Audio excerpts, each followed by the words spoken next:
দীর্ঘ সময় বক্তব্য শুনেছেন। আপনারা জানেন আজ এমন এক সময় আমরা উপনীত হয়েছি যখন দেশের স্বাধীন হয়েছিল দেশের শ্রমজীবী মানুষের অধিকার প্রতিষ্ঠার জন্য।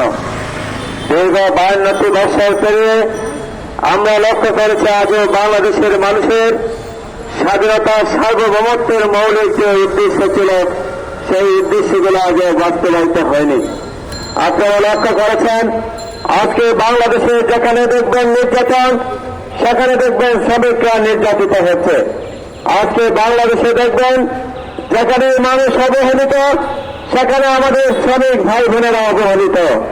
আজকে যদি সকল দিকে তাকান এই বিল্ডিং গুলো যারা তৈরি করেছে রাস্তাগুলো যারা নির্মাণ করেছে তারা হচ্ছে আমাদের দেশের শ্রমিক ভাই বোনেরা।